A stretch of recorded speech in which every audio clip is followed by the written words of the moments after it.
Mudando de assunto, gente, o Dia Mundial do Idoso está chegando, é 1º de outubro, e a gente lembra que são cada vez mais comuns as iniciativas para ajudar a melhorar a qualidade de vida de quem já está na melhor idade, né? Que bom, né? Isso é uma coisa muito positiva. E a gente também fala sobre essas iniciativas. Uma delas é o alerta com o Alzheimer. É uma doença que é mais frequente em idosos e ataca o sistema nervoso. Pois é, você já deve ter ouvido falar, né? Ela é conhecida como a doença do esquecimento.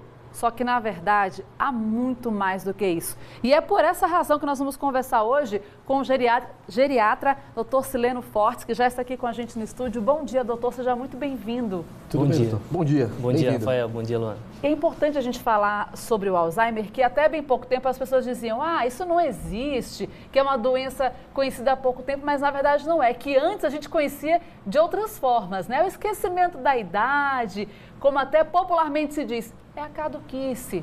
Mas não é isso, né, doutor? Não é, Luana. Então, o Alzheimer hoje em dia, ele tem bastante informação. Eu acho esse é um exemplo da gente sentar um pouco aqui e conversar sobre a doença.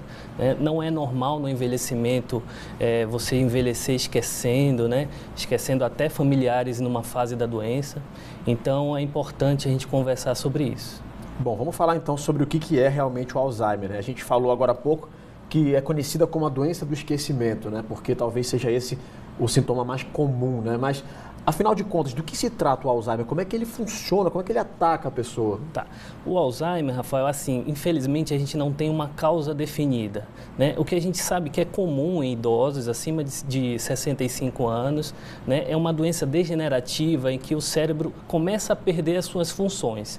E a primeira função que ele perde é a memória. Por isso que é conhecida como doença do esquecimento. Mas em fases mais avançadas da doença, né, a pessoa perde a capacidade do planejamento, da linguagem, esquece palavras, né, esquece até de reconhecer familiares. Em estágios até terminais não consegue manter atividades básicas, como tomar banho sozinho, né, fazer higiene pessoal sozinho, até numa fase final, perder atividades motoras e ficar acamado. Então, é uma doença insidiosa, lenta, que na maioria das vezes dura 10, 12 anos, até 15 anos. E é uma doença muito cruel, né? Exatamente, cruel, Rafael. E assim, o grande problema é que não envolve só o paciente, né? Envolve a família, né? É muito difícil para os familiares ver um ente querido que sempre auxiliou você, né? Um pai, uma mãe que sempre deu orientação e está no momento da doença, em que você precisa auxiliar ele, né? Então, realmente o cuidado e o envolvimento com a família faz parte do nosso tratamento. Agora, como é que é o diagnóstico, doutor? Porque tem muita gente que demora a perceber que aquele esquecimento não foi algo que aconteceu uma vez perdida, como a gente fala, que está se tornando recorrente, que aquilo precisa de um acompanhamento e até de tratamento. Exatamente. O diagnóstico talvez seja o mais difícil, né? A gente fala que a maioria dos casos ainda está sem diagnóstico, né? E por isso que a gente fala muito nas fases iniciais da doença, que são as fases do esquecimento, né? Claro que todo mundo tem um esquecimento, né? A nossa vida corrida tem um esquecimento aqui e acolá. Mas quando os esquecimentos passam a ser frequentes, esquecer compromissos, isso compromete a vida do paciente, isso pode ser uma doença, né? Então, eu tenho dificuldade no planejamento, uma atividade que eu sempre fazia, agora não consigo mais, né? Esquecer palavras, pacientes ficam muito repetitivos, perguntam as mesmas coisas várias vezes, né? Então, isso tudo já liga um alerta que você precisa procurar um médico.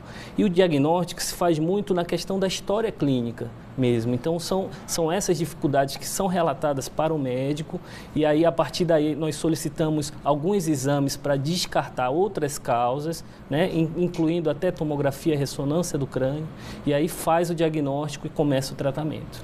Em relação, por exemplo, à idade, a gente costuma falar que é uma doença mais frequente em idosos, mas existe uma idade limite, por exemplo, que você tem que começar a ficar mais atento a isso, prestar mais atenção aos sinais, procurar um médico?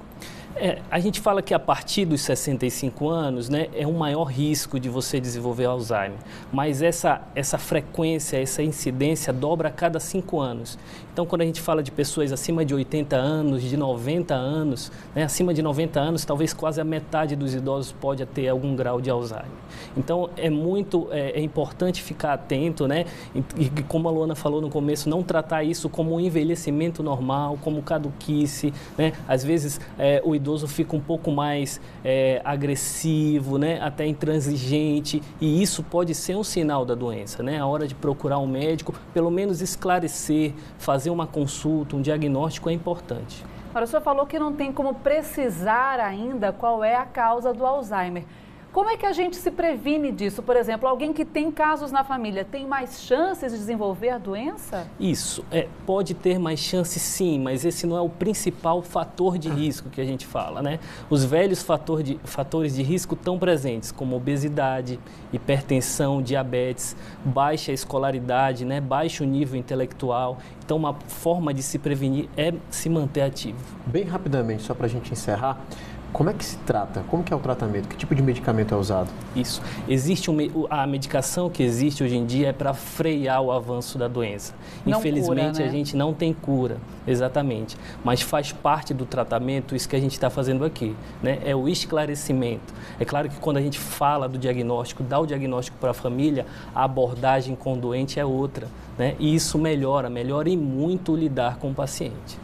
Sem dúvida, gente. Então, a gente espera com essa informação ter pelo menos iniciado uma conversa aí na sua casa, para você ver a situação dos idosos que te cercam, entender o que está acontecendo e buscar um auxílio médico para passar por essa fase da melhor forma possível. A gente espera estar fazendo parte do tratamento com o esclarecimento trazido aqui. Muito obrigado, doutor. Eu que agradeço. Obrigada, doutor. Obrigado. Bom dia. Bom dia. Bom dia.